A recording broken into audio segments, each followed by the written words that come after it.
doers! Welcome to Encyclopedia Brown, the case of the ambushed cowboy. Internet Everything Edition. Through his detective agency, Encyclopedia solved cases for children of the neighborhood. Occasionally, he even solved them cases for grown-ups.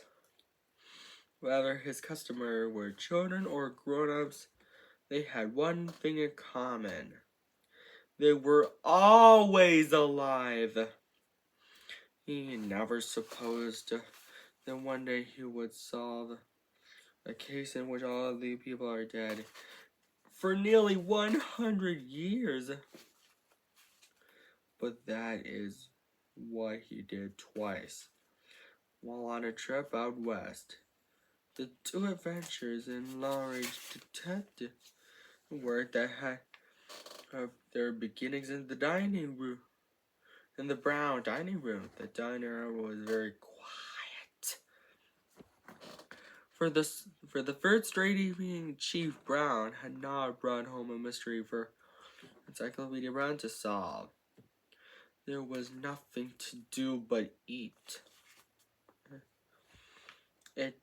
It's time we took a vacation, said Mrs. Brown. Chief Brown agreed. I haven't taken any time off in 3 years. He said we could go on a long trip. Let's go to Texas, suggested Encyclopedia Brown. He had just read a book called Upper Cretaceous Limestone in the Lone Star State. It certainly is a long way. Roundabout, said Mrs. Brown, and as nobody could have a better reason to go to Texas, he had begun once to make plans.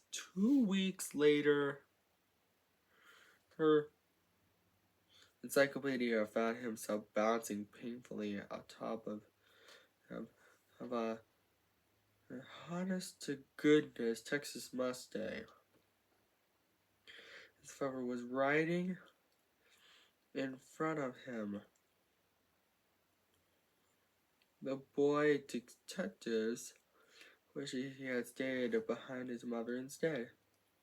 She had ridden a taxi in Fort Worth to have lunch and shop for gifts. Since sunrise, Encyclopedia, his father, and 14 fellow guests at the Badlands Inn and had been on the saddle. They had paid $5 each for this tour in historic scenes of the old Wild West. All right, folks, dismount, shouted Mr. Scotty.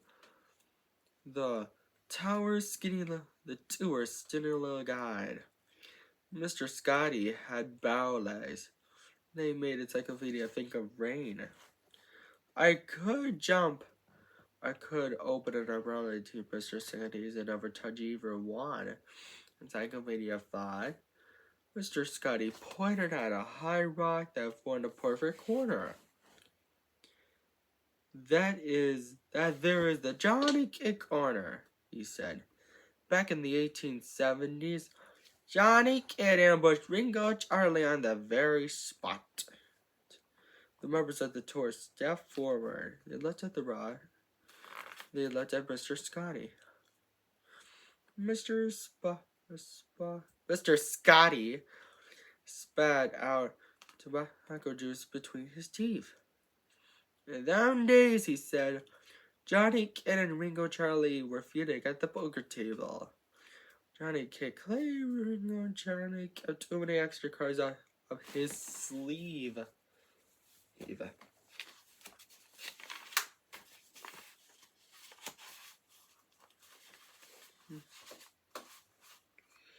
Johnny Kidd never complained loudly, though. Ringo Cousin was caused to have to tell folks, he said, the fastest drive in Texas. Mr. Scotty walked toward the hero. One fine day went on. Johnny Kid, he got fed up with losing money to a 60-deck art deck. So he hid behind this here rock, waiting for his chance. Mr. Scotty acted out what Johnny Kid had done long ago. He crouched behind the high rock. Along about this time in the morning, 9 o'clock, said Mr. Scotty continues. Ringo Johnny comes riding along. Here the skinny guy rose from his crouch, went at the stone corner, and turned and started back toward it. Now that he was acting out the part of Ring Charlie. As Mr. Scotty moved towards the corner, he squinted in the morning sun. One hand was cupped above a pistol where a pistol would hang at his hip. Encyclopedia could almost see Johnny Kid crouched behind the rock, waiting in ambush. Mr. Scotty was Ringo Charlie riding toward him, unaware. And Mr. Scotty picked out the tail again. Johnny Kid saw Ringo Charlie's shadow coming while Charlie was still on the other side of this rock. Out jumps Johnny Kid behind the rock. Both guns were blazing. Ringo Charlie was hit, but his horse breaks into a gallop and carries him back to town.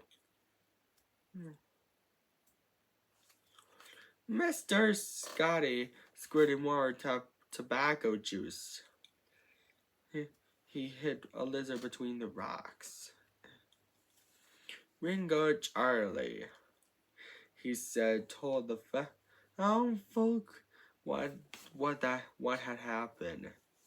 A fair fight was one thing. The Johnny Kid had taken foul advantage of poor Ringo Charlie. And Ringo Charlie was cousin to half the town. Mr. Scotty stopped talking. He started towards his horse. It was a nice a fat man in a yellow short. Well, what happened? Why? Mr. Scotty turning. Ringo Charlie's cousins. She's Johnny Kid clearing to Oklahoma. They should have caught and hanged him, exclaimed the fat man. If they had, spoke up Encyclopedia, they would hang an innocent man. Well, what happened? What's that you say, boy? Gasped Mr. Scotty. Ringo Charlie lied about the shooting, said Encyclopedia Mom. Mr. Swatty nearly sold out his tobacco. I guess he hated to admit that he beat Johnny Kid in a gunfight, replied Encyclopedia Mom. Appears you're like a right smart young fellow, said Mr. Scotty. Now tell me, how you can know so much about something that happened me 85 years ago? Whether it happened then or yesterday wouldn't make any difference. The second time, Ringo tried to kill lie about the laws of nature. And according to World Page,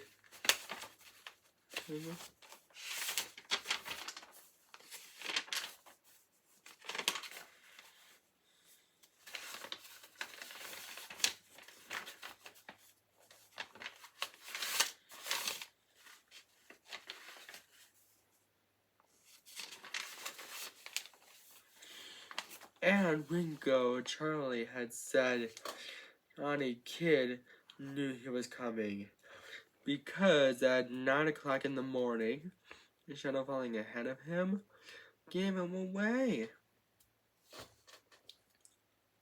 Johnny Kid had seen the shadow and jumped behind the rock shooting, but Mr. Scotty, the guide, acting on the part of Rain Charlie at the same time at the same spot, had squinted into the morning sun. That proved Ringo Charlie lied. With the sun on his face, Ringo Charlie's shadow would have fallen behind him. I hope you enjoyed this story. Don't forget to subscribe, like, and share on Andrew Does Everything. And buy our merchandise too. Take care, Andrew's Doers. Bye.